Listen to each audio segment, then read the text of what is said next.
কোন স্বামী যদি বিদেশে যাইতে চায়, 1 বছর 2 বছর 5 বছর আনলিমিটেড থাকতে চায়, তাহলে তার বিবির অনুমতি লাগবে। কার অনুমতি? কথা বলেন না। আরে মিয়া, বউর অনুমতি লাগবে। বউর অনুমতি ব্যতীত যদি কোন স্বামী বিদেশের জমিনে 4 মাসের বেশি থাকে, আল্লাহর কসম কে বলি, ওই স্বামী জাহান্নামী। আল্লাহর কোরআন বলছে, নবীজির সুন্নাহ বলছে। কিন্তু আজকে মানুষেরা বিদেশ যায়, বউরে জিগাই না, বরং তার মা বাবা বলে, এই বউরে যদি জিগাইতে যায়, বলে বউরে কি জিগাইবে, তুই তো বিদেশ যাবে, বউ আর কে, বউরে আবার জিগাইবে কি? আমরা এই দিকে পাত্তা দেই না। শুনেন, মায়ের জায়গায় মায়ের অধিকার, বাবার জায়গায় বাবার অধিকার, স্ত্রীর জায়গায় স্ত্রীর অধিকার।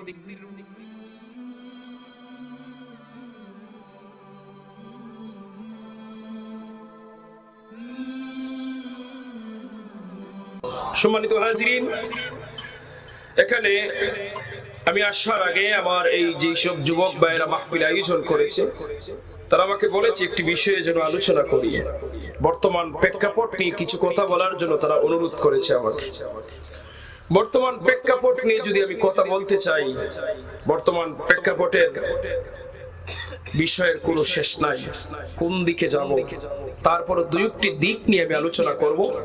বর্তমান প্রেক্ষাপটে আমাদের ত্রুটি রয়েছে, বিচ্যুতি রয়েছে, ইসলাম থেকে আমরা অনেক দূরে চলে যাচ্ছি, সরে যাচ্ছি, কোরআন এবং সুন্নাহর বিধানের বিপরীত দিকে আমরা চলে যাচ্ছি। তার সামঞ্জস্য রেখে আমি আয়াতে কারিমা তেলাওয়াত করেছি।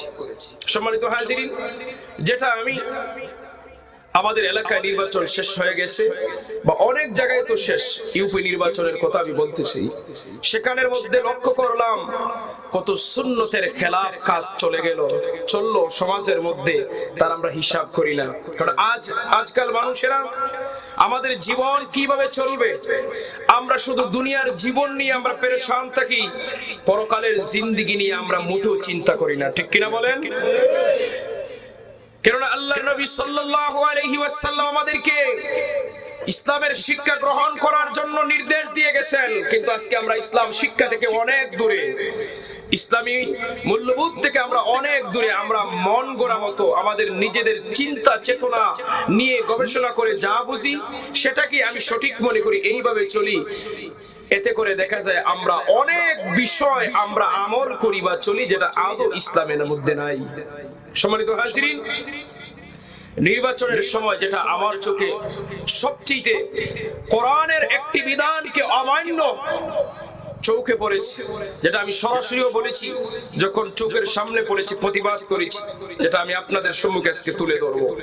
সম্মানিত হাজিরিন, আমরা যখন কারো বাড়িতে যাই, বাড়িতে যাওয়ার পরে আমরা অনেক সময় ডাইরেক্ট কারো ঘরে ঢুকে পড়ি, অনুমতি নেই না, সালামও দেই না। আমরা এই জায়গায় তালাশ করি না এখানে আল্লাহর বিধান কি, আমার নবীর বিধান কি, এই জিনিসটা জানার চেষ্টা করি না।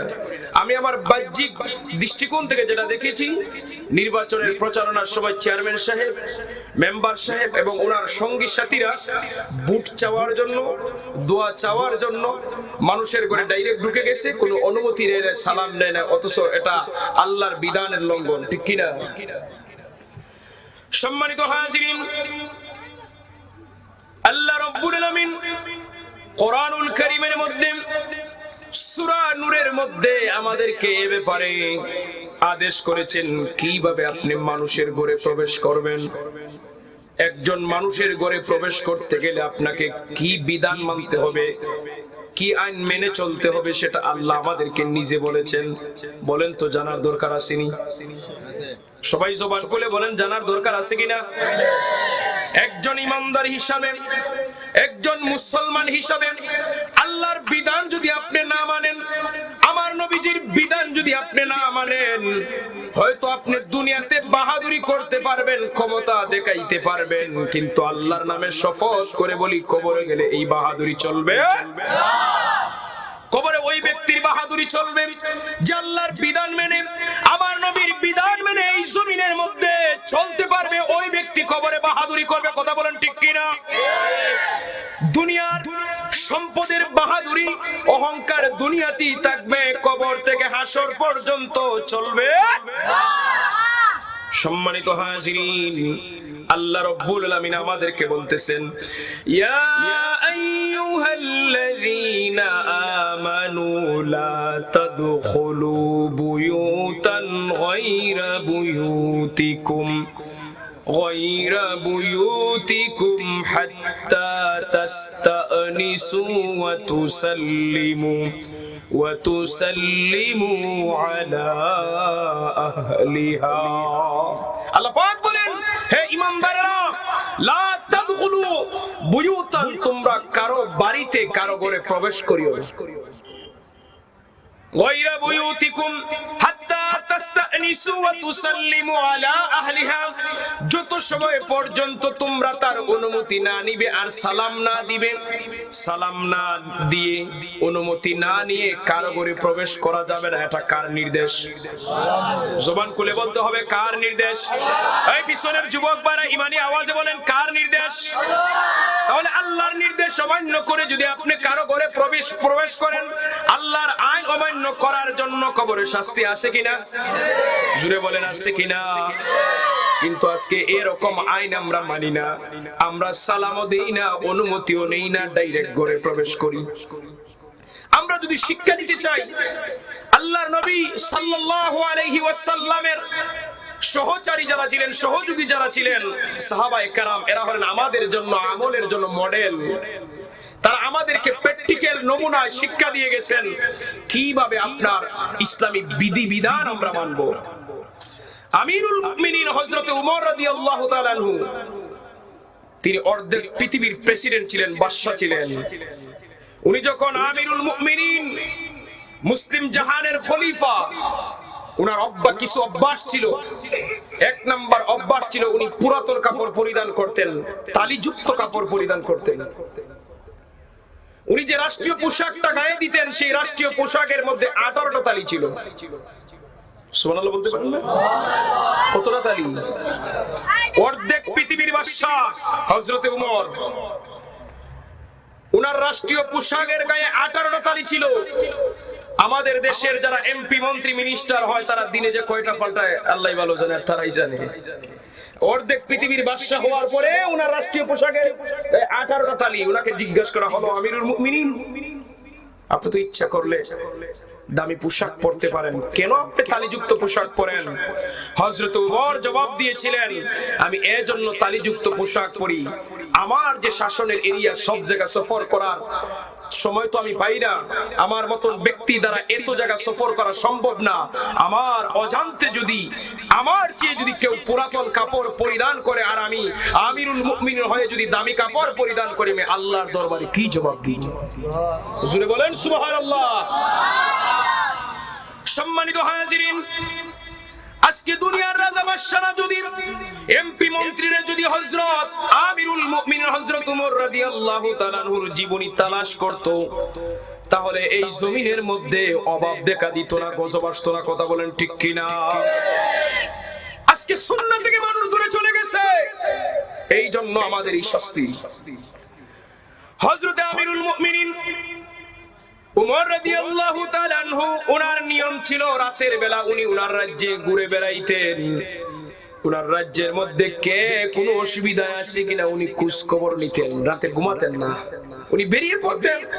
কারো বাড়িতে বৃষ্টি পড়ে কিনা, কারো খাবারের অভাব আছে কিনা, এটা তালাশ করার জন্য নিজে লাঠি হাতে নিয়ে ঘুরে বেড়াইতেন। প্রতিদিনের রুটিন অনুযায়ী বের হলেন। একদিন বের হয়ে যাইতেছেন, হঠাৎ করে ওনার কানের মধ্যে একজন মহিলার কণ্ঠ থেকে গানের আওয়াজ আসলো। একজন যুবতী মহিলার কণ্ঠ থেকে গানের আওয়াজ আসলো ওনার কানের মধ্যে। আমিরুল মুমিনিন চিন্তা করলেন, আমি এই দেশের বাদশা, প্রেসিডেন্ট, আর আমার দেশে অবৈধ কাজ হবে। গান গাওয়া হারাম নাকি? হারাম কিনা? কথা বলেন না। আল্লাহর শানে, নবীর শানে, দেশের শানে, ইসলামের যে কোনো অর্থবোধক গান যদি হয়, বাজনা ব্যতীত জায়েজ আছে, অসুবিধা নাই। কিন্তু এমন গান যেই গানে যদি যুবকদেরকে যৌবনের দিকে আকৃষ্ট করে তুলে, এতে বাজনা ছাড়াও হারাম। আর বাজনা লাগাইলে যে কোনো গান হারাম। বাজনা যুক্ত যে কোনো গান, কথা বলেন, বাজনা যুক্ত যে কোনো গান, বাজনা ছাড়াও যদি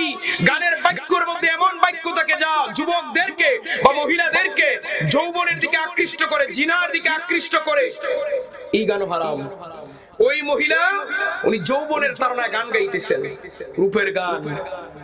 আমিরুল মুমিনিন চিন্তা করলেন, আমার রাজ্যে আমার রাষ্ট্রে এরকম গান গাওয়ার সাহস কোন মহিলার হয়? উনি একটা লাফ দিয়ে ওই মহিলার ঘরে ঢুকে পড়ছেন। ঢুকে বলেন, তোমার এত বড় সাহস, তোমার এত বড় সাহস, তুমি জানো গান গাওয়া হারাম, তারপর তুমি কেন গান গাইলে? তুমি এত বড় অপরাধ করলে।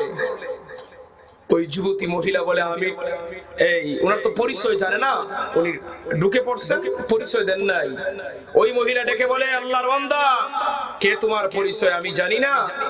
আমি যদি গান গেয়ে থাকি তাহলে আমি একটা অপরাধ করেছি, কিন্তু আপনি আল্লাহর 3টা বিধান লঙ্ঘন করেছেন। সুবহানাল্লাহ বলেন।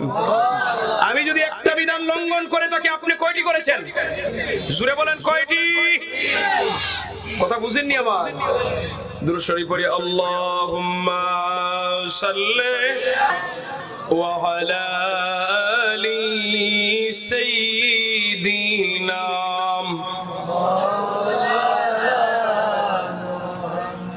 ওই যুবতী মহিলা বললেন, আমি যদি একটা বিধান লঙ্ঘন করে থাকি, আপনি 3টি বিধান লঙ্ঘন করেছেন। আমিরুল মুমিনিন উনি খলিফা হয়ে উনার হৃদয়ের মধ্যে ধাক্কা লাগছে, এই মেয়ে কি বলে, আমি 3টা অপরাধ করলাম মানে? দুরূদ শরীফ পড়ি, হযরত উমর রাদিয়াল্লাহু তাআলা আনহু, ওনার হৃদয়ের মধ্যে ভয় ঢুকলো, এই মহিলা আমাকে কি বলতেছে যে আমি 3টা অপরাধ করলাম। তখন উনি খুব বিনয়ের সহিত বললেন, বোন, একটু করে বলবেন আমি কি এমন অপরাধ করেছি, কি ভুল করেছি? তখন মহিলা জবাব দিল যে, প্রতীক, আমি তো একটা অপরাধ করলাম, তুমি 3টা অপরাধ করেছো। তো ধারাবাহিকভাবে উনি জানতে চাইলেন, মহিলা ধারাবাহিকভাবে উল্লেখ করে বলতেছে, ওরে আল্লাহর বান্দা, তোমার 1 নাম্বার অপরাধ হলো, লাইসাল বিররু বিআন তা'তুল বুয়ুতা মিন যুহুরিহা ওয়ালাকিন্নাল বিররা মান ইত্তাকা ওয়া'তুল বুয়ুতা মিন আবওয়াবিহা। আল্লাহ রাব্বুল আলামিন কোরআনুল কারীমে বলেছেন, হে দুনিয়ার মানুষেরা, তোমরা যদি কারো বাড়িতে অথবা ঘরের মধ্যে প্রবেশ করতে চাও, তাহলে তোমরা তার নির্ধারিত দরজা দিয়ে প্রবেশ করবে, মানে সামনের দরজা দিয়ে প্রবেশ করবে। আল্লাহর বান্দি বলে, ওরে প্রতীক, আল্লাহর বান্দা শুনো, তুমি আমার পিছন দিকে প্রবেশ করেছো, সামন দিকে দরজা আছে, তুমি আল্লাহ রাব্বুল আলামিনের কোরআনের এই আয়াতের আইন অমান্য করেছো। আমার সামনে দরজা আছে, দরজা থাকা অবস্থায় তুমি দেওয়াল টপকিয়ে আমার ঘরে প্রবেশ করেছো, তুমি আল্লাহর এই আয়াতের বিধান লঙ্ঘন করেছো। 1 নাম্বার অপরাধ তোমার। আল্লাহর বান্দি বলে, ওরে আল্লাহর বান্দা শুনো, 2 নাম্বার অপরাধ হলো তোমার, ইয়া আইয়ুহাল্লাযীনা আমানু লা তাদখুলু বুয়ুতান গায়রা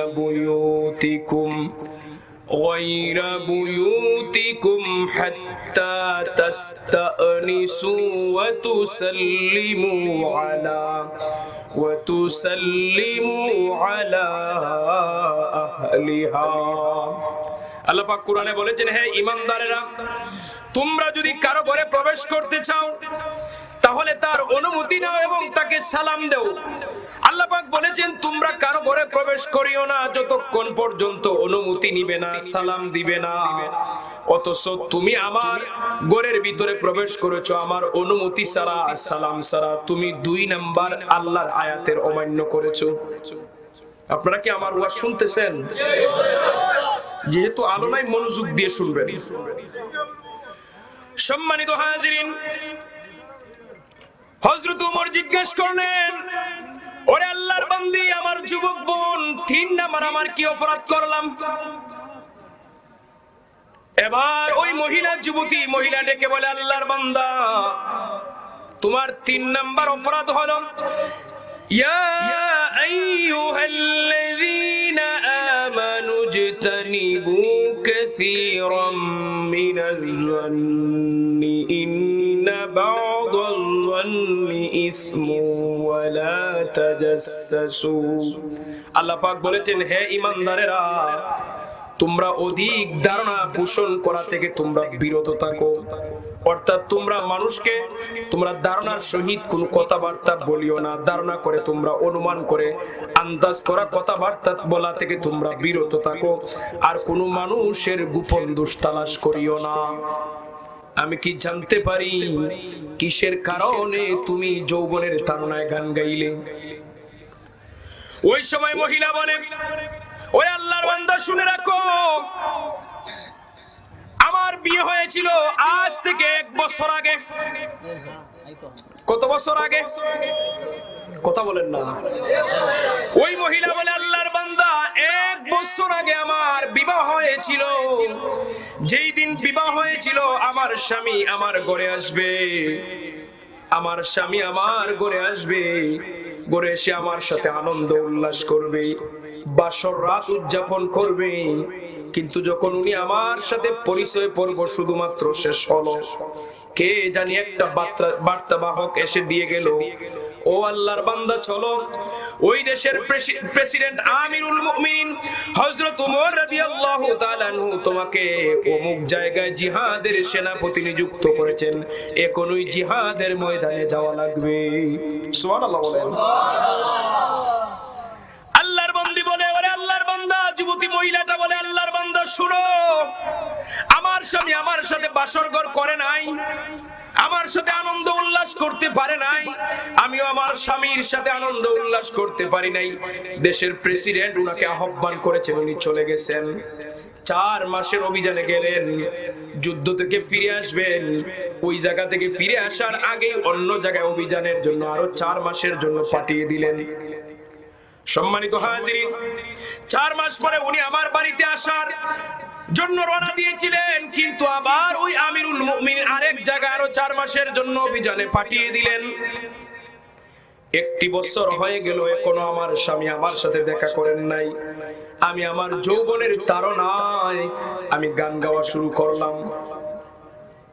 হযরত ওমর ওনার হৃদয়ের মধ্যে ব্যথা পাইলেন, আমি কি করলাম, আমি তো জানি না এই সাহাবী যে তার বাসর রাত্রি ছিল। কারণ সাহাবী তো এই কথা বলেন নাই, ইসলামের জন্য ডাক দিছি, উনি যুদ্ধে চলে গেছেন।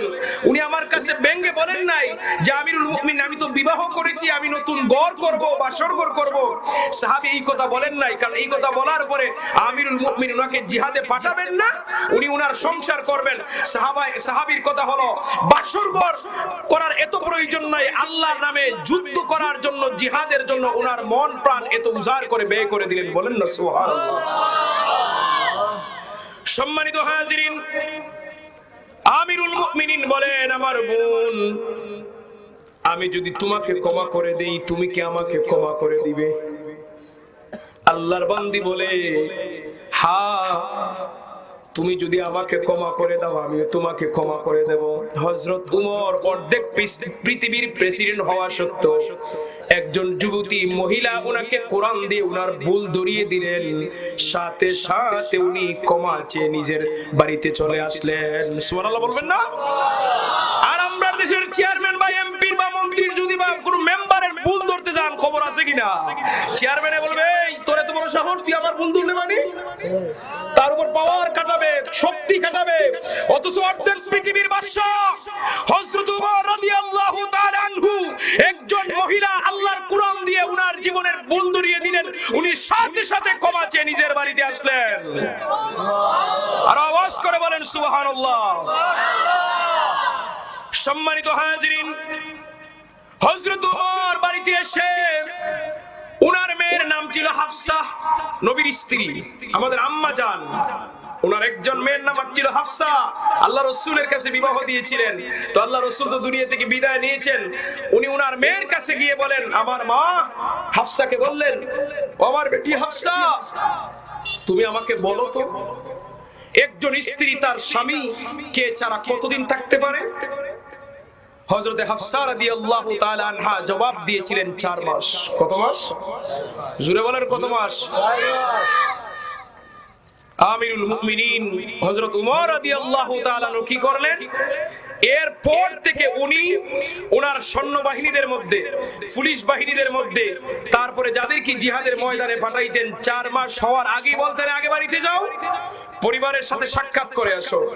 সম্মানিত হাজির, এখান থেকে আমাদের একটা বিধান শিক্ষা করার আছে যে স্ত্রীকে ছাড়া, স্বামীকে ছাড়া একজন স্ত্রী 4 মাস থাকে। বলবেন হুজুর এখন যে মানুষ 2 বছর 3 বছর 5 বছর বিদেশের জমিতে থাকে এটা কিভাবে? শুনেন, অনেক স্বামী আছে বিদেশে যায় স্ত্রী জিগাই না, আছে না নাই?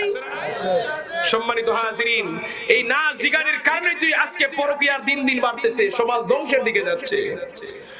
সম্মানিত হাজিরিন, তাহলে আমরা এই জায়গা থেকে এতটুকু বুঝলাম, কারো বাড়িতে যদি প্রবেশ করতে হয় তাহলে তার অনুমতি লাগবে, তাকে সালাম দেওয়া লাগবে। আল্লাহ নবী আমাদেরকে বলেছেন তোমরা যদি কারো বাড়িতে প্রবেশ করতে চাও সর্বপ্রথমে আগে সালাম দিতে হবে। মনে করেন আপনি কারো বাড়িতে গেলেন, গিয়ে সালাম দিবেন আসসালামু আলাইকুম, জবাব যদি না আসে আমার নবীর শিক্ষা হলো দ্বিতীয়বার সালাম দিতে হবে। আসসালামু আলাইকুম, কোন শব্দ নাই, ইশারা নাই, আমার নবী বলেছেন তৃতীয়বার সালাম দাও আসসালামু আলাইকুম। যদি দেখা যায় তৃতীয়বার সালাম দেওয়ার পরে ভিতর থেকে জবাব আসে না, নবী বলেন ওই ঘরে প্রবেশ করা যাবে না, বাড়ি থেকে চলে আসতে হবে। এটা আমার নবীর সুন্নাহ। সম্মানিত হাজিরিন, সালাম দেওয়ার পরে যদি ভিতর থেকে জবাব আসে, ওই ঘরে যাইতে গেলে আপনাকে অনুমতি নিতে হবে। আপনার কি অনুমতি আছে আপনার ঘরে আসার? যদি অনুমতি দেয় তাহলে আপনি যাবেন, আর যদি ভিতর থেকে বলে না ঘরে আসার অনুমতি নাই, আপনি ঘরে যদি যান তাহলে নবীজির সুন্নাহর বিরুদ্ধে চলে গেলেন। আজকে আমরা দেখি, আমি যেটা প্র্যাকটিক্যালি নির্বাচনের সময় দেখলাম, চেয়ারম্যান মেম্বার তার দল বল নিয়ে সালামও নাই, অনুমতিও নাই, ঘরের ভেতরে ঢুকে বলে চাচা কই। এই যে অভ্যাস, শাসি কই ভাবি কই, ফাঁক করে পর্যন্ত ঢুকে যায়। কথা বলেন ঠিক কিনা, আছে না নাই? যে যার মনে চায় ঘরে ঢুকে পড়ে, আল্লাহর বিধান লঙ্ঘন করে, নবীর বিধান লঙ্ঘন করে। কথা বলেন ঠিক কিনা? এটা হলো আমাদের বর্তমান প্রেক্ষাপট সবচেয়ে বড় সমস্যা। অনুমতি নেয় না, সালামও দেয় না, মনে চায় ঘরের ভিতর ঢুকে পড়ে। কি ভাই, শুকরিয়া আদায় করেন আলহামদুলিল্লাহ, আরো জবান খুলে বলি আলহামদুলিল্লাহ। আল্লাহুম্মা সাল্লি আলা সাইয়্যিদিনা ওয়া আলা আলি সাইয়্যিদিনা। আরো মহব্বতে পড়ি আল্লাহুম্মা সাল্লিম আলা সাইয়্যিদিনা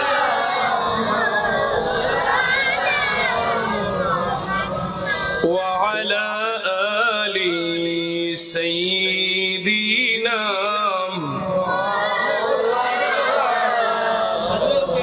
সম্মানিত হাজিরিন, এই পৃথিবীর বুকে বর্তমান সময়ে মানব জীবনে যতগুলি সমস্যা আমাদের চোখের সামনে পড়ে, সমস্ত সমস্যার সমাধান যদি আমরা খুঁজে পেতে চাই তাহলে আল্লাহ রাসূলের সাহাবায়ে কেরামের জিন্দেগির দিকে যদি নজর করি তাহলে সমাধান আছে। কারণ সাহাবায়ে কেরামের জিন্দেগি ছিল কোরআন এবং সুন্নাহ, তাদের মন গড়া কোনো জিন্দেগি ছিল না। একটা আমল, একটা কাজ কর্ম মন গড়া না, তারা কাজ করার আগে দেখতেন কোরআন এবং সুন্নাহ কি বলে, আমল করার আগে দেখতেন আমার নবীর আমল কি ছিল, আল্লাহর কোরআনের নির্দেশ কি। বাড়ি করতে, ঘর করতে, রাস্তা করতে, মানে যে কোনো কাজ কর্ম করতে গেলে তারা আগে দেখতেন কোরআন কি বলে, নবীজির সুন্নাহ কি বলে।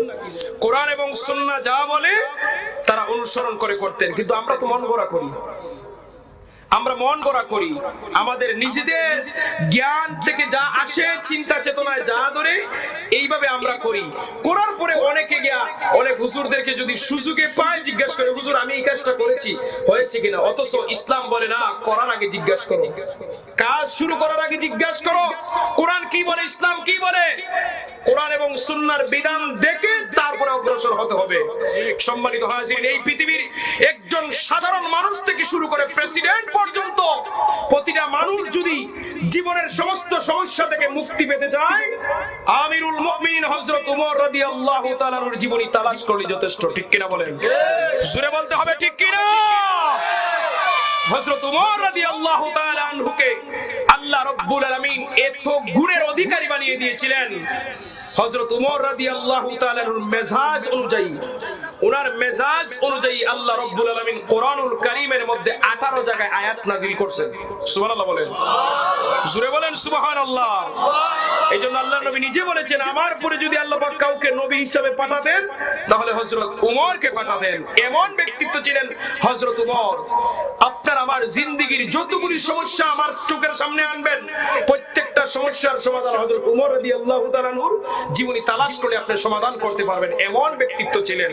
ন্যায় বিচার থেকে শুরু করে আজ সমাজের মধ্যে ন্যায় বিচার আছে? কথা বলেন না আপনারা? ন্যায় বিচার আছে? আজকে বিচার ঘুষের কাছে বিক্রি হয়ে গেছে। কথা বলেন ঠিক কিনা? বিচারে বসার আগে রায় হয়ে যায়। অনেক বিচার আছে, আছে কিনা? 5 জন বিচারক মিলে কন্ট্রাক্ট করে এত টাকা দিবি তোমার পক্ষে রায় দেব। একজনে প্রস্তাব দেয়, বাকি 4 জনে তাকে ভোট দেয়, রায় দিয়ে দেয়। কোন ন্যায় অন্যায় তালাশ করে না। ঠিক কিনা বলেন? আর আমার নবীর সাহাবী হযরত ওমর রাদিয়াল্লাহু তাআলা আনহুর বিচার কেমন ছিল? ওনার উপাধি হলো ফারুক। ফারুক অর্থ সত্য মিথ্যার পার্থক্যকারী। ফারুক অর্থ কি? সত্য মিথ্যার পার্থক্যকারী। আল্লাহর রাসূলের পরে সারা পৃথিবীর মধ্যে সর্বশ্রেষ্ঠ বিচারক হলেন হযরত ওমর। ঠিক কি না? এক ইহুদি হযরত ওমর রাদিয়াল্লাহু তাআলার কাছে এসে বলে, ওমর, আমি আসছি বিচার করানোর জন্য। সানি বিচার। কি বিচার? সানি বিচার বুঝেন? প্রথম বিচারে বুঝা হয় নাই, দ্বিতীয় বিচার এটাকে বলে সানি। সানি মানে দ্বিতীয়, আরবি শব্দ সানি, দ্বিতীয় বিচার। তো হযরত ওমর রাদিয়াল্লাহু তাআলা জিজ্ঞাসা করেন, প্রথম বিচার কে করেছে? ইহুদি বলে, প্রথম বিচার মুহাম্মদ করেছে। হযরত ওমর রাদিয়াল্লাহু তাআলা জিজ্ঞাসা করলেন, মুহাম্মদ সাল্লাল্লাহু আলাইহি ওয়াসাল্লাম যে বিচার করেছেন তোমার কি বুঝ হয় নাই? কয় না, এজন্য আপনার কাছে আসছি। হযরত ওমর বলেন, ঠিক আছে তুমি দাঁড়াও, আমি ঘর থেকে আসতেছি। হযরত ওমর ঘরের ভিতরে চলে গেলেন। ওনার দাঁড়ানো উত্তর বাড়িটা নিয়ে ঘর থেকে বের হয়ে এসে কোনো কথা নাই, বার্তা নাই, এক সেট দিয়ে ইহুদির গর্দানটাকে জমিনে ফেলে দিলেন। সুবহানাল্লাহ বলেন। হযরত ওমরকে জিজ্ঞাসা করা হলো, তুমি তার কাছ থেকে কোন বক্তব্য না শুনে তার গর্দান কেটে দিলে, এত বড় অন্যায়? উনি বলেন যে না, আমি অন্যায় করিনি, আমি বিচার করেছি। সুবহানাল্লাহ বলেন। হযরত ওমর বলেন, যেই নবীর উসিলায় तमाम কুল কায়নাত আল্লাহ সৃষ্টি করলেন, আমার নবীর বিচার তার বুঝে পারে না, পৃথিবীর বুকে আর কেউ তার বিচার করতে পারবে না। আমার নবী কারো বিরুদ্ধে অন্যায়ভাবে রায় দিতে পারেন না। কথা বলেন ঠিক কিনা? অতএব আমার নবীর কোনো ভুল নাই, ভুল থাকলে তার হতে পারে, এই রকম ইহুদি বেঁচে থাকার অধিকার নাই, এইজন্য গর্দান কেটে দিছি। সুবহানাল্লাহ বলেন, খালি ঠিক ঠিক না, জোরে বলেন সুবহানাল্লাহ। সুবহানাল্লাহ সওয়াব আসেনি? ঠিক মাঝে মধ্যে আমরা বলবো, ঠিক বলার মাঝে তো সওয়াব নাই, তবে মাঝে মাঝে সাক্ষ্য দেওয়ার দরকার আছে। সম্মানিত হাজিরিন,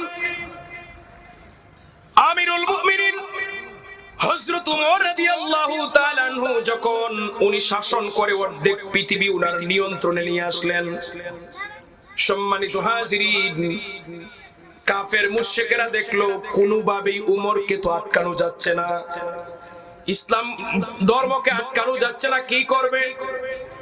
এবার কাফের মুশরিকদের মধ্যে বিশেষ করে খ্রিস্টান ধর্মের জ্ঞানী গুণী যারা পাদ্রী ছিল, বিশেষজ্ঞ যারা ছিল, ধর্মগুরু যারা ছিল, তারা একটা ঐক্য জোট করছে, বড় একটা কাফেলা ঐক্য জোট করে হযরত ওমর রাদিয়াল্লাহু তাআলার দরবারে আসছে।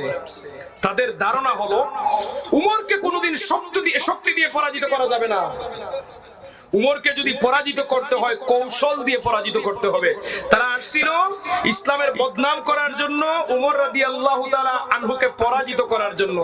তারা ঐক্য, একটি বিশাল বড় ঐক্য করে দল এসে হযরত উমর রাদিয়াল্লাহু তাআলা আনহুর দরবারে এসে বলে, আমিরুল মুমিনিন, আপনি তো মুসলমানদের নেতা, অর্ধেক পৃথিবীর বাদশা, আমরা আমাদের হৃদয়ের মাঝে মনের মধ্যে বড় কটকায় পড়ে গেছি, কয়েকটি প্রশ্ন নিয়ে বড় ধরা পড়ে গেছি, এই প্রশ্নগুলির সমাধান আমরা পাইতেছি না। আপনি যদি আমাদেরকে সমাধান দিতেন। মূলত তাদের সৎ উদ্দেশ্য ছিল না, তাদের অসৎ উদ্দেশ্য নিয়ে আসছে হযরত উমর রাদিয়াল্লাহু তাআলা আনহুকে যেন আটকানো যায়। কি করা যায়? হযরত উমর রাদিয়াল্লাহু তাআলা আনহু বলেন, কি তোমাদের প্রশ্ন আমাকে বলো। তারা বলে, প্রশ্ন করব কিন্তু আমাদের শর্ত আছে। আমিরুল মুমিনিন বলেন, প্রশ্ন করবে এখানে আবার শর্ত কি? তারা বলে, আমাদের শর্ত হলো আপনি যদি আমাদের প্রশ্নের জবাব দিতে পারেন তাহলে আমরা কালেমা পড়ে মুসলমান হয়ে যাব, আর যদি জবাব না দিতে পারেন, আপনি যে পরাজিত হয়েছেন তা স্বীকার করতে হবে, আমরা স্বাধীনভাবে ইসলামের বদনাম করব, অনুমতি দিতে হবে। নাউজুবিল্লাহ বলেন। কারণ তাদের ধারণা এমন প্রশ্ন করব উমর যেন জবাব না দিতে পারে, তাদের ধারণা। হযরত উমর রাদিয়াল্লাহু তাআলা প্রশ্ন না শুনে রাজি হয়ে গেছেন। খুশি হন না আপনারা? তাহলে জবান খুলে বলুন সুবহানাল্লাহ, আরো জোরে সুবহানাল্লাহ। উনি প্রশ্ন না শুনে রাজি হয়ে গেছেন। তারা আরেকটা শর্ত দিল, উমর জবাব মন গড়া দিলে হবে না, যুক্তি দিয়ে দিলে হবে না, আসমানি কিতাব থেকে দিতে হবে। এখন আপনি তাওরাত থেকে দেন, জাবুর থেকে দেন, ইনজিল থেকে দেন, আর কোরআন থেকে দেন, আমাদের কোনো অসুবিধা নাই। জবাব দিতে হবে আসমানি গ্রন্থ থেকে। মন গড়া জবাব, যুক্তি দিয়ে জবাব দিলে আমরা গ্রহণ করব না। জবাব যদি দিতে পারেন মুসলমান হব, জবাব যদি না দিতে পারেন ইসলামের বদনাম করব, অনুমতি দেওয়া লাগবে। কত কঠিন শর্ত। আমিরুল মুমিনিন হযরত উমর রাদিয়াল্লাহু তাআলা আনহু প্রশ্ন না শুনে রাজি হয়ে বলেন, ওরে পাদ্রীরা, তোমরা এক এক করে তোমাদের প্রশ্নগুলি উপস্থাপন করো, কোনো অসুবিধা নাই, আমি রাজি। সুবহানাল্লাহ বলেন। পাদ্রীদের এক নাম্বার প্রশ্ন করলো, ও উমর, আমাদের এক নাম্বার প্রশ্ন হলো, যমজ দুই ভাই একই দিনে জন্মগ্রহণ করেছে, একই দিনে আবার ইন্তেকাল করেছে। মনোযোগ দিয়ে শুনবেন, দুই ভাই যমজ ভাই একই দিনে জন্মগ্রহণ করেছে, একই দিনে আবার ইন্তেকাল করেছে, কিন্তু তাদের বয়সের ব্যবধান হলো 100 বছর। কত বছর? প্রশ্ন সহজ না কঠিন? জন্ম নিল একদিনে, ইন্তেকালও একদিনে, তাহলে বয়স তো সমান হওয়ার কথা, কিন্তু তাদের বয়সের ব্যবধান হলো 100 বছর। বয়সের ব্যবধান কত বছর? সম্মানিত হাজিরিন, বয়সের ব্যবধান হলো 100 বছর। দুই নাম্বার প্রশ্ন হলো, পাদ্রীরা প্রশ্ন করলো, দুই নাম্বার প্রশ্ন আপনার কাছে হলো, পৃথিবীর এমন একটা জায়গা যেই জায়গার মধ্যে সূর্যের আলো একবার পড়েছে, কিয়ামতের আগে আর কোনোদিন সূর্যের আলো পড়বে না, ওই জায়গাটা কোথায়? আমাদেরকে বলুন। তিন নাম্বার প্রশ্ন হলো, একটা জীবন্ত কবর আর একটা জীবন্ত লাশ, একটা জীবন্ত কবর, ওই জীবন্ত কবরের মধ্যে জীবন্ত লাশ বসবাস করে। কবর যখনই মন চায় ওই জীবন্ত লাশকে নিয়ে ঘোরাফেরা করে। একদিন ওই লাশ কবর থেকে আবার জীবিত হয়ে জমিনে আসছে, আবার স্বাভাবিক অবস্থায় চলাফেরা করতেছে। ওই কবরের পরিচয় দাও এবং লাশের পরিচয় দাও। প্রশ্ন সহজ না কঠিন? 4 নাম্বার প্রশ্ন হলো, এমন একটি কারাগার, ওই কারাগারে মাত্র একজন বন্দী থাকে, একজন আসামি থাকে, কিন্তু এত ছোট্ট কারাগার যেখানে শ্বাস পালাইবার সুযোগ নাই, কিন্তু আসামি জীবিত আছে। ওই কারাগারটা কোথায়? আসামি বা কে? তার পরিচয় কি? 4টি প্রশ্ন। কয়টি প্রশ্ন? আমিরুল মুমিনিন পাদ্রীরা বড় আনন্দ, হাসতেছে। এত 4টি প্রশ্ন করলাম, কঠিন প্রশ্ন করলাম, উমর জবাব দিতে পারবে না। আমিরুল মুমিনিন হযরত উমর রাদিয়াল্লাহু তাআলা আনহু জলিল কদর সাহাবী হযরত আব্দুল্লাহ ইবনে মাসউদ রাদিয়াল্লাহু তাআলা আনহুকে ডেকে বলেন, ও আব্দুল্লাহ ইবনে মাসউদ, পাদ্রীদের প্রশ্নের জবাব দিয়ে দাও। আমিরুল মুমিনিন আব্দুল্লাহ ইবনে মাসউদকে কেন ডাকলেন জানেন? আল্লাহ নবীর সাহাবায়ে কেরামদের মধ্যে 2 জন সাহাবী ছিলেন সবচেয়ে বড় মুফাসসির, মুফতি, শ্রেষ্ঠ বিশারদ মানে তাফসীর কারক, এর মধ্যে একজন হলেন আব্দুল্লাহ ইবনে আব্বাস, আরেকজন হলেন আব্দুল্লাহ ইবনে মাসউদ রাদিয়াল্লাহু তাআলা আনহু। দুইজন ছিলেন সর্বশ্রেষ্ঠ আলেম। হযরত ওমর রাদিয়াল্লাহু তাআলা আনহু কিন্তু জবাব পারেন, কিন্তু নিজে না দিয়ে একজন আলেমের দ্বারা দিলেন, যদিও বয়সে অনেক ছোট ছিলেন আব্দুল্লাহ ইবনে মাসউদ রাদিয়াল্লাহু তাআলা আনহু।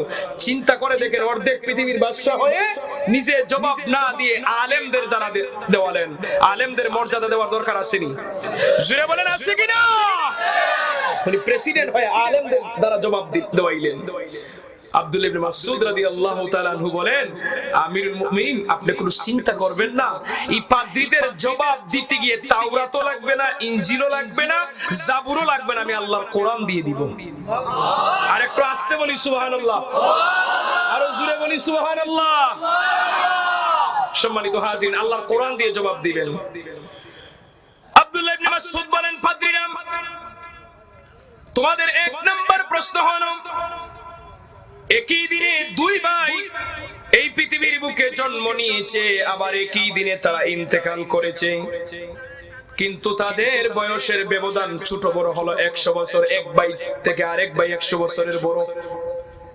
উনি আল্লাহর কোরআন দিয়ে জবাব দিলেন, উনি আল্লাহর কোরআন তেলাওয়াত শুনিয়ে দিলেন। ওই পাদ্রীদের সামনে উনি বলতেছেন, আও কাল্লাযী মাররা আলা ক্বরয়াতিন ওয়া হিয়া খাওয়িয়াতুন আলা উরুশিহা ক্বালা আন্না ইউহয়ী হাযিহিল্লাহু বা'দা মাউতিহা। আল্লাহ রাব্বুল আলামিন বললেন, স্মরণ করুন ওই সময়ের কথা যখন আল্লাহর বান্দা উনি একটা গ্রামের দিকে অতিক্রম করলেন, শহরের দিকে অতিক্রম করলেন, কোন জনপদের দিকে অতিক্রম করলেন।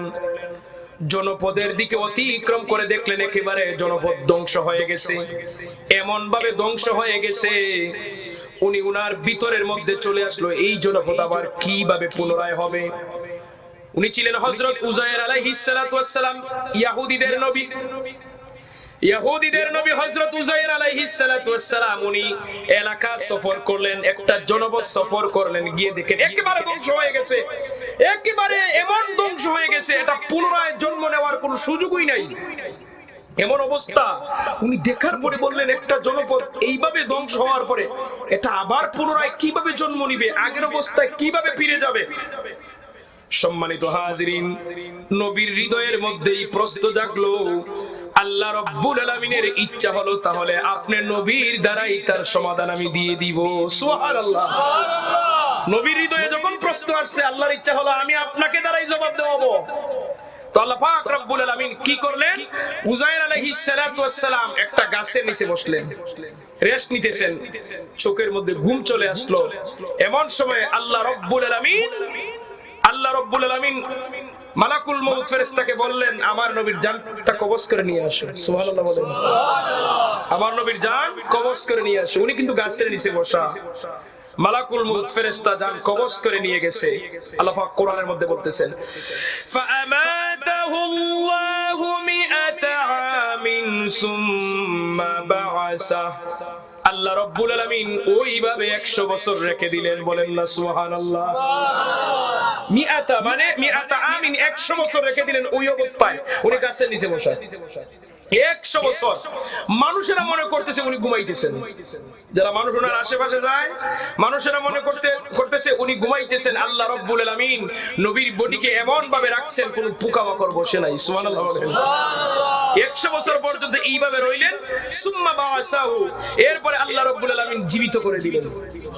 মালাকুল মউত ফেরেশতাকে বললেন, যাও আমার নবীর জান ফেরত দাও। উনি ঘুম থেকে উঠলেন স্বাভাবিক অবস্থায়।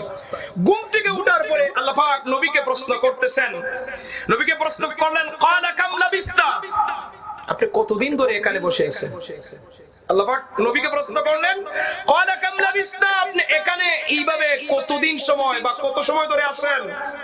নবী জবাব দিতেছেন, নবীর জবাব আল্লাহ কোরআনে বলে দিবেন।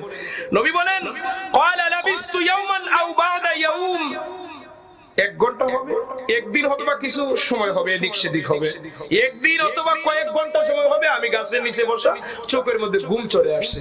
সুবহানাল্লাহ বলবেন না? নবী জানেনই না উনি যে মারা গেছেন। নবী জানেনই না উনি যে মারা গেছেন, আল্লাহ যে জান কবজ করে নিয়ে গেছেন। আচ্ছা আমি গল্প বলছি না, কোরআন থেকে বলছি। উনি কোরআন দিয়ে দলিল দিতেছেন পাদ্রীদেরকে, আব্দুল্লাহ ইবনে মাসউদ। সম্মানিত হাজিরিন, তারপরে আল্লাহ রাব্বুল আলামিন উনাকে আল্লাহর নবীকে জানিয়ে দিলেন, ক্বালা বাল লাবিসতা মিআতা আমিন ফানজুর ইলা তুআমিকা ওয়া শারাবিকা লাম ইয়াতাসান্না। আল্লাহ পাক বলেন, নবী না, একদিন নয়, আধা দিন নয়, বরং আপনি এইভাবে 100 বছর পর্যন্ত রয়ে গেলেন। আপনাকে আমি আপনার জান আমি কবজ করে নিয়েছিলাম, আবার জান ফেরত দিয়েছি।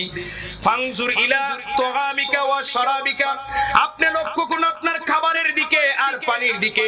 খাবার যেমন আপনি তরতাজা বাড়ি থেকে নিয়ে আসছিলেন, এখনো ওই অবস্থায় আছে। আপনার পানি যেমন করে নিয়ে আসছিলেন, এখনো পানিটা ভালো আছে। আমি খাবারও নষ্ট করি নাই, পানিও নষ্ট করি নাই, আপনার রিজিক বন্ধ করি না। আপনি পানি পান করুন, খাবার গ্রহণ করুন। 100 বছর আল্লাহ খাবারও নষ্ট করেন নাই, পানিটাও নষ্ট করেন নাই, এই অবস্থায় আছে। তো নবী বলেন, হ্যাঁ আমি ঘুমাইলাম অল্প সময়, এটা তো ভালো থাকার কথাই। তো আল্লাহ পাক তার পরবর্তী আয়াতের মধ্যে তার নবীকে জানিয়ে দিতেছেন, ও আমার নবী, আপনি অন্যদিকে লক্ষ্য করুন। ওয়ানজুর ইলা হিমারিকা ওয়ালিনাজআলাকা আয়াতাল লিন্নাস, আপনার গাধার দিকে লক্ষ্য করুন, আপনার বাহনের দিকে লক্ষ্য করুন, তার তো কোনো অস্তিত্ব নাই। আল্লাহ রাব্বুল আলামিন একদিকে খাবার এবং পানিকে আগের মতো রেখে দিলেন, অন্যদিকে গাধাকে ঠিকই মেরে ফেললেন। গাধা মরে গেল, তার গোশত একেবারে শেষ হয়ে গেল, চামড়া নাই, শুধুমাত্র 2-1টি হাড্ডি ওনার সামনে পড়ে আছে। আল্লাহ বুঝাইলেন, আমার নবী, আপনি মারা যাওয়ার পরে 100 বছর চলে গেল, গাধা তো 100 বছর বাঁচবে না। কিছুদিন পরে গাধা তার স্বাভাবিক নিয়ম অনুযায়ী মারা গেল। গাধা মারা যাওয়ার পরে তার গোশতগুলো শকুনে খেয়ে নিল, অন্যান্য প্রাণীরা খেয়ে নিল, শুধুমাত্র হাড্ডি পড়ে আছে। আরেক দিকে কিন্তু আপনার পানি এবং খাবার তাজা আছে। এটা আমি আল্লাহ করেছি, সুবহানাল্লাহ বলেন। এটা আমি মানুষের সামনে যেন নিদর্শন হিসাবে, আলামত হিসাবে পেশ করতে পারি, এই জন্য আমি এই নিদর্শন, এই ঘটনা ঘটাইলাম। আল্লাহ নবীর বিশ্বাস এসে গেল, হ্যাঁ, কোন জনপদ যদি ধ্বংস হয়ে যায়, আল্লাহ রাব্বুল আলামিন ইচ্ছা করলে আবার সেই ধ্বংস জনপদকে পুনরায় সৃষ্টি করতে পারেন। কথা বলেন ঠিক কিনা? নবীকে এই বিশ্বাস করানোর জন্য আল্লাহ ঘটনা ঘটাইলেন। আব্দুল্লাহ ইবনে মাসউদ, এই নবী কি করলেন? আল্লাহ রাব্বুল আলামিন পরবর্তীতে নবীর গাধাটাকে জীবিত করে দিলেন। আল্লাহ পাক বলেন, নবী, এখন আপনি গাধার উপর সওয়ার হন, আপনার জনপদের কাছে আবার ফেরত যান, গিয়ে দিনের দাওয়াত দেন। এইদিকে হযরত উযাইর আলাইহিস সালাতু ওয়াস সালামের ভাই সহ উনার জনপদের মানুষেরা নবীকে খুঁজতেছে, খুঁজে দেখে পায় না। উনি কোথায় গেলেন? তারা বললেন হয়তো দিনের দাওয়াতে চলে গেছেন। 100 বছর পরে যাওয়ার পরে উনি উনার দাওয়াত দিলেন। উনি এবং উনার ভাই একই দিনে ইন্তেকাল করছেন। সুবহানাল্লাহ বলেন। একই দিনে ইন্তেকাল করেছেন, বয়সের ব্যবধান হয়ে গেল 100 বছর। উযাইর আলাইহিস সালাতু ওয়াস সালামের বড় ভাইয়ের 100 বছর হয়ে গেল। কেন? উনি তো 100 বছর মৃত ছিলেন। উনার মৃত ব্যক্তির তো আর বয়স ধরা হয় না। উনি জবাব দিলেন আল্লাহর কোরআন থেকে, আব্দুল্লাহ ইবনে মাসউদ রাদিয়াল্লাহু তাআলা আনহু, পাদ্রীরা তোমাদের কি জবাব হয়েছে? তারা বলে, হ্যাঁ জবাব হয়েছে। সুবহানাল্লাহ বলবেন না? জোরে বলেন না সুবহানাল্লাহ।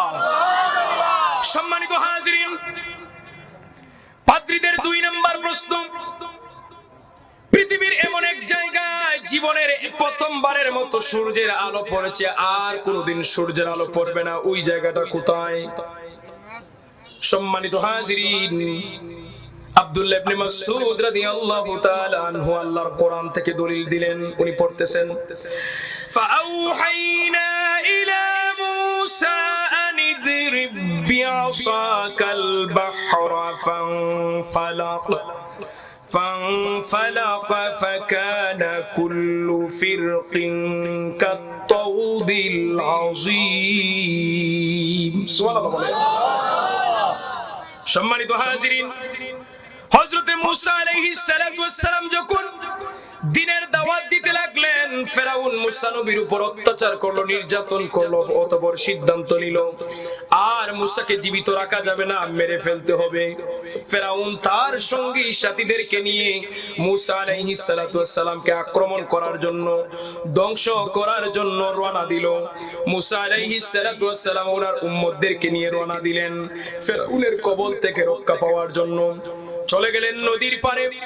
নদীর পারে যখন চলে গেলেন, এই নদী কিভাবে পার হবেন? মুসা আলাইহিস সালাতু ওয়াস সালাম টেনশনের মধ্যে পড়ে গেলেন, উম্মতদেরকে নিয়ে কিভাবে যাব। আল্লাহ রাব্বুল আলামিন ওহী পাঠিয়ে দিলেন, হে আমার নবী মুসা, আনিদ্রিব বিআসাকাল বাহর, আপনি নদীর উপর আপনার হাতের মধ্যে যে একটা লাঠি দিছি, লাঠি দিয়ে নদীর উপর আঘাত করুন। সুবহানাল্লাহ বলেন। আমি যে আপনারে লাঠি দিলাম, ওই লাঠি দিয়ে সাগরের উপরে, নদীর উপরে, আপনি পানির উপরে আঘাত করুন, ব্যবস্থা আমি আল্লাহ করে দেব।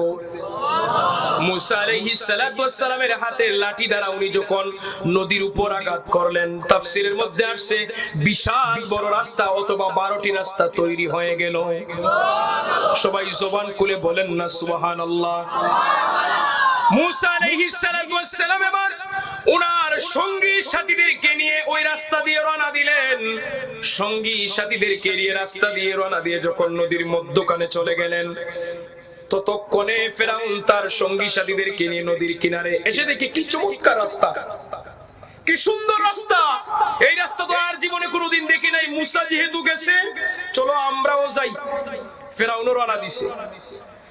ফেরাউন যখন তার সঙ্গী সাথীদেরকে নিয়ে নদীর মধ্যখানে চলে গেল, ততক্ষণে মুসা আলাইহিস সালাতু ওয়াস সালাম ওনার উম্মতদেরকে নদী পার হয়ে গেছেন। সুবহানাল্লাহ বলেন। সম্মানিত হাজির, এই যে নদীর উপরে রাস্তা তৈরি হলো, ওই জায়গার মধ্যে সূর্যের আলো পড়লো। ওই জায়গার মধ্যে জীবনের প্রথমবারের মতো সূর্যের আলো পড়েছিল। নবী যখন উনার উম্মতদেরকে নদী পার হয়ে গেলেন, আল্লাহ রাব্বুল আলামিন মাটিকে বললেন, মাটি তুমি আবার আগের জায়গায় চলে যাও। মাটি নদীর নিচে চলে গেল। ফেরাউন তার সঙ্গী সাথীদেরকে নিয়ে নদীর মধ্যে পড়ে মারা গেল, সবাই ধ্বংস হয়ে গেল। হযরত আব্দুল্লাহ ইবনে মাসউদ রাদিয়াল্লাহু তাআলা আনহু বলেন, রে পাদ্রীরা, মুসা নবী যে রাস্তা দিয়ে পার হয়েছিলেন, ওই রাস্তার মধ্যে জীবনের প্রথমবারের মতো সূর্যের আলো পড়েছিল। কিয়ামতের আগ পর্যন্ত আর কোনোদিন ওই জায়গার মধ্যে সূর্যের আলো পড়বে না। এবার বলো তোমাদের জবাব হয়েছে কিনা? পাদ্রীরা মাথা নাড়া দিয়ে বলে, হ্যাঁ আমাদের জবাব হয়ে গেছে। সবাই বললেন না যে? একসাথে বলেন সুবহানাল্লাহ। পাদ্রীদের তারপর আশা রইল, যদিও 2টা প্রশ্নের জবাব দিছে, বাকি 2টা দেওয়া কঠিন হবে। পাদ্রীদের ধারণা কি? পাদ্রীদের 3 নাম্বার প্রশ্ন, জীবন্ত কবর। আমরা যে কবর দিই, কবরের কি জান আছে? সাধারণ মানুষ আমরা দাফন করি, কবরের জান নাই, লাশ আমরা রেখি এমনি পড়ে আছে। কিন্তু পাদ্রীদের প্রশ্ন, কবরের জীবন আছে, জান আছে, এমন একটি লাশ বসবাস করে, লাশেরও জান আছে, কবর যখন মন চায় তখনই ঘুরে বেড়ায়। আরে কেমন কবর এটা? সাহাবী আব্দুল্লাহ ইবনে মাসউদ রাদিয়াল্লাহু তাআলা আনহু পাদ্রীদের সামনে আল্লাহর কোরআন থেকে জবাব দিলেন।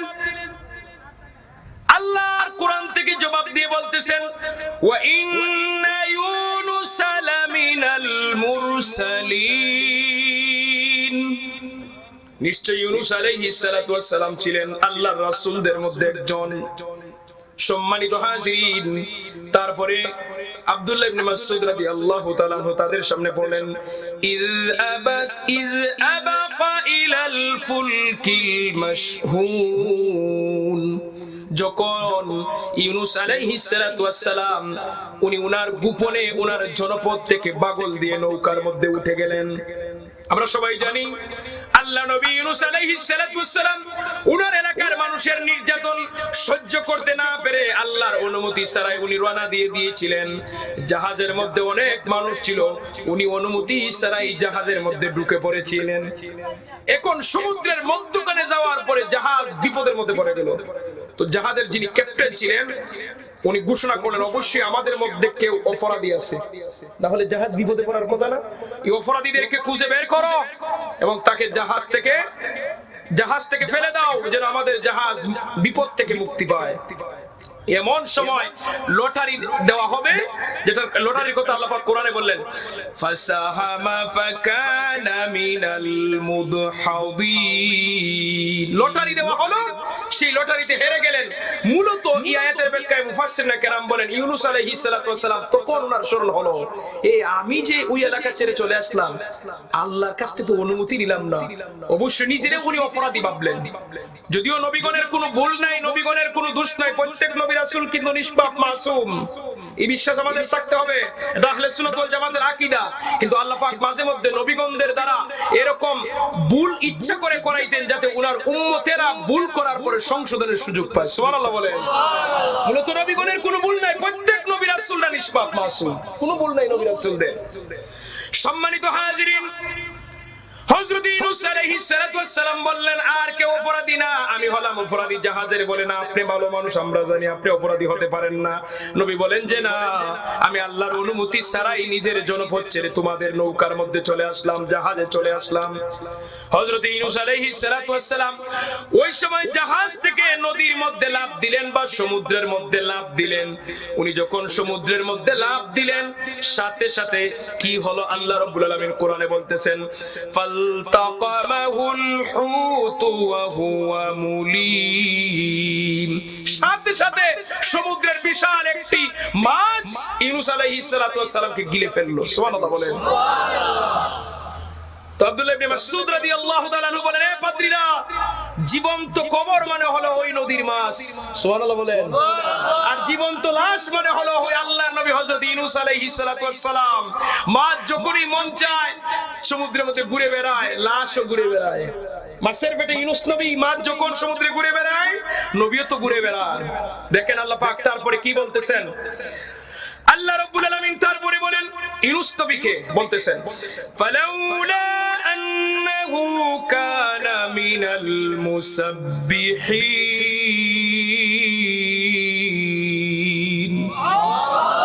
আল্লাহ পাক বলেন, আমার নবী, আপনি যদি তাসবিহ পাঠকারীদের অন্তর্ভুক্ত না হতেন, তাসবিহ পাঠকারীদের অন্তর্ভুক্ত যদি না হতেন, তাহলে আমি কি করতাম আল্লাহ জানেন নবী? আমি আল্লাহ রাব্বুল আলামিন লালাবিযা ফি বাতনিহি ইলা ইয়াউমি ইউবাসুন, আপনাকে আমি কিয়ামত পর্যন্ত মাছের পেটের ভিতরে আবদ্ধ রাখতাম। সুবহানাল্লাহ বলেন। সম্মানিত হাজিরিন, তখন ইউনূস আলাইহিস সালাতু ওয়াস সালাম মাছের পেটে উনি যখন ছিলেন, উনি দেখলেন উনি তো অন্ধকারে। হঠাৎ করে আল্লাহর কথা স্মরণ হওয়ার পরে উনি তাসবিহ পড়লেন। কি তাসবিহ আমরা সবাই জানি, পড়ি আমরা, লা ইলাহা ইল্লা আনতা সুবহানাকা ইন্নী কুনতু মিনাজ জালিমিন। উনি পড়লেন লা ইলাহা ইল্লা আনতা, ইয়া আল্লাহ তুমি ছাড়া কোনো ইলাহ নাই, সুবহানাকা আমি তোমার পবিত্রতা ঘোষণা করছি, ইন্নী কুনতু মিনাজ জালিমিন, ইয়া আল্লাহ আমি নিজের নফসের উপর আমি জুলুম করেছি।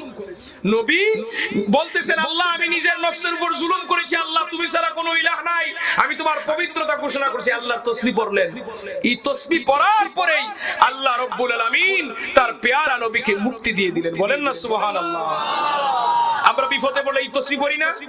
দেখবেন মানুষ যখন মুসিবতে পড়ে তখন ইমাম সাহেবের কাছে দৌড়ায়, হুজুর দর্জনকে নিয়ে খতমে ইউনূসটা পড়েন। কেউ এটাকে খতমে ইউনূস বলে, কেউ আয়াতে কারিমা বলে, কেউ বড় খতম বলে। এক এক এলাকার ভাষা এক একটা, কিন্তু আয়াত একটাই, ঠিক কি না? এই আয়াতের আপনি মুসিবতে পড়বেন, নিজে নিজে পড়বেন, আল্লাহ মুসিবত থেকে উদ্ধার করবেন। এই আয়াতের অনেক ফজিলত। আমাদের এলাকায় অনেক এলাকায় এরকম চালু আছে 1,25,000 বার পড়া লাগে এই তো খতম না, এটা ভুল কথা। মূলত আল্লাহ নবী সাল্লাল্লাহু আলাইহি ওয়াসাল্লাম মাত্র একবার পড়েছিলেন। নবীগণদের জবান পবিত্র, বলেন না সুবহানাল্লাহ। নবীগণের জবান পবিত্র। যে কোন নবী রাসূল একবার যদি আল্লাহর কাছে কোনো দরখাস্ত করেন, সাথে সাথে আল্লাহ কবুল করেন। আর যেটা আল্লাহ কবুল করবে না, নবী আল্লাহ পাক আগেই জানিয়ে দেন, নবী এই জিনিস আপনি আমার কাছে চাইেন না, কারণ আপনি চাইলে আপনাকে ফেরত দিতে পারবো না, আল্লাহ আগেই বন্ধ করে দিতেন। কিন্তু কোন নবী যদি আল্লাহর কাছে কোনো জিনিস চাইতেন, আল্লাহ ফেরত দিতেন না। সুবহানাল্লাহ বলবেন না? ইউনূস আলাইহিস সালাতু ওয়াস সালাম মাত্র ওনার পবিত্র জবান দিয়ে একবার পড়েছিলেন তাসবিহ, লা ইলাহা ইল্লা আনতা সুবহানাকা ইন্নী কুনতু মিনাজ জালিমিন। আল্লাহ রাব্বুল আলামিন ইউনূস নবীর দোয়া কবুল করেছিলেন, মাছের পেট থেকে মুক্তি দিয়ে আবার জমিনে পাঠিয়ে দিয়েছিলেন। আবার উনি আল্লাহর বিধান জমিনের মধ্যে প্রচার করেছিলেন। বলেন না সুবহানাল্লাহ। এখন কথা হলো আমরা কতবার পড়বো? মূলত কি জানেন, যাদেরকে আপনি আলেমদেরকে আপনার বাড়িতে দাওয়াত দিবেন এই খতম পড়ার জন্য, এরা যেন বিশ্বস্ত হয়, এরা যেন তাকওয়াবান আলেম হয়, এরা যেন পরহেজগার হয়, নামাজি আল্লাহওয়ালা ভালো আলেম হয়। শুনেন, জবান যদি পবিত্র থাকে একবার বললে কবুল হবে, জবান যদি অপবিত্র থাকে লক্ষবার বললেও কবুল হবে না। এখন আপনি কার দ্বারা খতম পড়াই দিয়েছেন এটা আগে দেখতে হবে। আলেম কারা? প্রকৃত আলেম যদি হয় দোয়া করবেন কবুল হয়ে যাবে। আজকে তো সমাজের মধ্যে আলেম পাওয়া যায় না, কিন্তু খতমের তাসবিদের হুজুরদের অভাব হয় না, ঠিক কি না? এমনি দেখবেন আলেম খুঁজে পাওয়া যায় না, মাসালার জন্য আলেম নাই, কিন্তু খতমের আয়োজন করবেন 40 জন হুজুর জোগাড় করা কোনো অসুবিধাই না। তখন বাতিজা মিলে, সাসার করে ভাই মিলে, কতজন যে মিলে তার রক্তের বংশের সবাইকে নিয়ে আসে। এই জন্য বর্তমানে দেখবেন অনেকে খতম করে খতমের ফল পায় না, একমাত্র কারণ হলো কারণ যাদেরকে আপনি দলা করেছেন, যাদেরকে দাওয়াত দিয়েছেন, এরা হক্কানি আলেম না, ঠিক কিনা বলেন? আলেম যদি প্রকৃত হয়, দোয়া যদি করে, আল্লাহ অবশ্যই কবুল করবেন। আব্দুল্লাহ ইবনে মাসউদ রাদিয়াল্লাহু তাআলা আনহু বলেন, পাদ্রিয়া তোমাদের কি জবাব হয়েছে? তারা মাথা নাড়িয়ে বলল হ্যাঁ। সুবহানাল্লাহ বলেন, আরো জোরে বলেন সুবহানাল্লাহ। শেষ প্রশ্ন কি? এমন একটি কারাগারের মধ্যে একজন বন্দী থাকে, আসামি থাকে, শ্বাস পালাইবার সুযোগ নাই, কিন্তু বন্দী জীবিত, আসামি জীবিত। আব্দুল্লাহ ইবনে মাসউদ রাদিয়াল্লাহু তাআলা আনহু এই প্রশ্নের জবাবে পাদ্রীদেরকে বলেন, রে পাদ্রীরা, এটার জবাব কোরআনে এক জায়গায় নয় অনেক জায়গায় আসছে। আল্লাহ পাক বলেছেন ফি করারিম মাকিন। সুবহানাল্লাহ। আমি মানুষকে এমন একটা জায়গা রেখেছি, সূক্ষ্ম এমন একটা গোপন জায়গা আমি আবদ্ধ রেখেছি, যেখানে দুনিয়ার কোনো মানুষ তালাশ করে আমার বান্দাকে পাবে না। ওটা হলো আমাদের সকলের মায়ের পেট। আমরা সবাই আমাদের মায়ের পেটে ছিলাম। কথা বলেন ঠিক কিনা? আব্দুল্লাহ ইবনে মাসউদ বলেন, মায়ের পেট হলো কারাগার, এমন একটা কারাগার বান্দা ওই জায়গায় শ্বাস নিতে পারে না, কিন্তু বান্দা জীবিত। সুবহানাল্লাহ বলেন। আব্দুল্লাহ ইবনে মাসউদ বলেন, পাদ্রীরা তোমরাও তোমাদের মায়ের পেটে ছিলে, তোমরাও জীবিত ছিলে, কিন্তু ওই জায়গায় তোমরা শ্বাস ফালাইতে পারো নাই। পাদ্রীদের তো এখন খবর হয়ে গেছে, জবাব হয়ে যাচ্ছে, পাদ্রীদের হুঁশ নাই। বলে হ্যাঁ, আমরা তো মায়ের পেটে ছিলাম, শ্বাস নিতে পারি নাই, কিন্তু মায়ের পেটে তো জীবিতই ছিলাম। আব্দুল্লাহ ইবনে মাসউদ রাদিয়াল্লাহু তাআলা আনহু বলেন, তোমাদের কারাগার হলো মায়ের পেট, আর তোমাদের বন্দির আসামির নাম হলো দুনিয়ার যত মানুষ আছে সবাই। সুবহানাল্লাহ। আমরা সবাই আসামি ছিলাম, আমাদের মায়ের পেটে এমন আবদ্ধ ছিলাম, লড়া যায় না, তারপরে শ্বাস পালানো যায় না, কিন্তু আল্লাহ জীবিত রাখছিলেন কিনা? কথা বলেন। আল্লাহ তার কুদরতি মাধ্যমে আমাদেরকে জীবিত রেখেছিলেন। আব্দুল্লাহ ইবনে মাসউদ রাদিয়াল্লাহু তাআলা আনহু বলেন, পাদ্রীরা তোমাদের কি জবাব পেয়েছো? তারা বলে হ্যাঁ।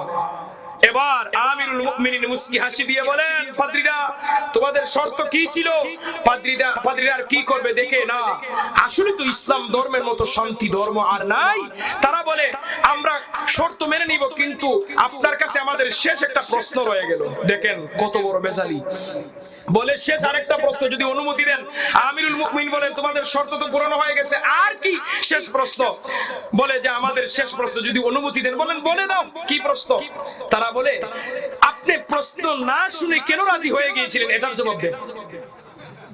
সুবহানাল্লাহ বলবেন না? যে আমরা কি প্রশ্ন করব, আপনি উত্তর দিতে পারবেন কিনা এটা না শুনে রাজি হলেন কেন? যদি হেরে যাইতেন।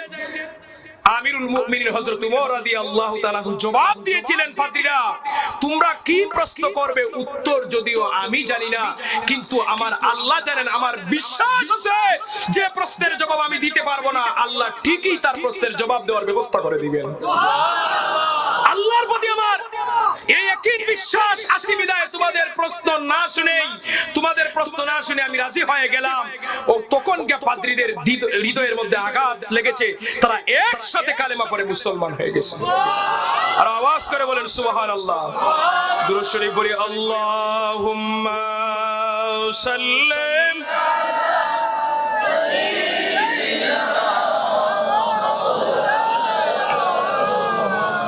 ওয়া আলা আলি মাওলানা। সম্মানিত হাজিরিন, একজন একজন মানব জীবনে যতগুলি সমস্যার সম্মুখীন মানুষ হয়, সব কিছুর সমাধান যদি চায়, সে যেন হযরত উমর রাদিয়াল্লাহু তাআলার জীবনী ফলো করে, ঠিক কি না? ওনারা হন আমাদের জন্য রোল মডেল, আমাদের জন্য অনুসরণীয়, অনুকরণীয়। সাহাবায়ে কেরামরা আল্লাহ রাসূলকে দেখে প্র্যাকটিক্যাল আমল করেছেন। আমরা নবীকে দেখার সৌভাগ্য আমরা পাই নাই, কিন্তু সাহাবায়ে কেরামরা রাসূলুল্লাহর জিন্দেগি দেখেছেন, দেখে দেখে তারা আমল করে আমাদের জন্য শিক্ষা রেখে গেছেন। আমরা যদি মানব জীবনে শান্তি পেতে চাই, পৃথিবীর যে কোনো সমস্যা থেকে আমরা মুক্তি পেতে চাই, আমিরুল মুমিনিন হযরত উমর রাদিয়াল্লাহু তাআলার জিন্দেগি যদি আমরা অনুসরণ করি, অনুকরণ করি, ফলো করি, তাহলে সমাধান আছে কিনা? জোরে বলেন আছে কিনা? তাহলে আমাদের পরিবর্তন হওয়া লাগবে কিনা? আজকে অন্ততপক্ষে এই জায়গা থেকে একটা আমল যেন আমরা করি। কারো বাড়িতে যদি যাই, সালাম না দিয়ে আমরা কারো ঘরে ঢুকবো না। নবীজি বলেছেন, নিজের মায়ের ঘরে, মায়ের রুমে ঢুকতে গেলে অনুমতি লাগবে, নিজের বোনের রুমে ঢুকতে গেলে অনুমতি লাগবে। কেন? আপনার বোন কোন অবস্থায় আছে, আপনার মা কোন অবস্থায় আছে আপনি জানেন না, ঠিক কিনা বলে? আপনি অন্ততপক্ষে সালাম যদি নাও দেন, হাদিস শরীফের ব্যাখ্যায় এইভাবে মুফাসসিরিনে কেরাম বলছেন, আপনি যেন গলায় একটা শব্দ উচ্চারণ করেন, গলা খাকি দেন, যেটাকে আমরা বলি, আওয়াজ করেন, যেন আপনার বোন, আপনার মা যদি এলোমেলো থাকে তারা যেন সতর্ক হয়ে যায়, ঠিক কি না? কিন্তু আমরা তো ডাইরেক্ট ঢুকে পড়ি রে ভাই, অনেক করে ডাইরেক্ট ঢুকে পড়ি। আল্লাহর কসম দিয়ে বলি, কারো ঘরে অনুমতি ছাড়া ঢুকবেন না। যদি আপনার বন্ধুর ঘর হয়, আপনার চাচার ঘর হয়, অন্ততপক্ষে সালাম দিবেন। সালাম না দিয়ে একটা আওয়াজ দিয়ে হলো ঘরে ঢুকবেন। সালাম আজকে সমাজ থেকে উঠে গেছে, আজকে সালাম নাই। অথচ আল্লাহ নবী সাল্লাল্লাহু আলাইহি ওয়াসাল্লাম এমন ভাবে সালাম শিক্ষা দিয়েছেন, সাহাবায়ে কেরাম বলেন, আমরা সালাম দেওয়ার আগে নবীজি আমাদেরকে আগে সালাম দিয়ে দিতেন। সুবহানাল্লাহ বলেন। আমরা অনেক সময় উস্তাদরা আছি, ছাত্রদেরকে সালাম দিতে চাই না। না, ছাত্ররা উস্তাদদেরকে সালাম দিবে, উস্তাদরাও ছাত্ররা সালাম দিবে। নিয়ম হলো ছোটরা বড়দেরকে দিবে, ছাত্র শিক্ষকদেরকে দিবে, কিন্তু শিক্ষকরা সালাম দিতে পারবে না এরকম বিধান তো নাই। শিক্ষকরা দিতে পারবে, মুরব্বিরা দিতে পারবে। আমি বড়দেরকে অনুরোধ করে বলবো, কোন যুবক যদি আপনাকে সালাম না দেয়, আপনি একদিন সালাম দিয়ে দেখেন, লজ্জায় সে প্রতিদিন আপনাকে দিবে। প্র্যাকটিক্যাল শিক্ষা দেখবেন আপনি। কোন যুবক রাস্তা দিয়ে যে আপনাকে সালাম দেন, আপনি নিজে সালাম দেন, আসসালামু আলাইকুম, সে দেখবেন মুস্কি হাসি মারবে, লজ্জায় পরের দিন আপনাকে 6 হাত দূর থেকে সালাম দেওয়া শুরু করবে। তাহলে আপনি প্র্যাকটিক্যাল শিক্ষা দেন। সাহাবায়ে কেরাম এইভাবে ছোট ছোট বাচ্চাদেরকে সালাম দিতেন, কিন্তু আমরা দেই না। এই অভ্যাসগুলি যেন আমরা করি। সালাম দেব, কারো ঘরে প্রবেশ করলে অনুমতি নিব। রাজি আছি আমরা? সবাই বলি ইনশাআল্লাহ, সবাই বলি ইনশাআল্লাহ। সম্মানিত হাজিরিন, 11টা প্রায় বেজে গেছে। আপনাদের প্রধান অতিথি সাহেব স্টেজে আসবেন।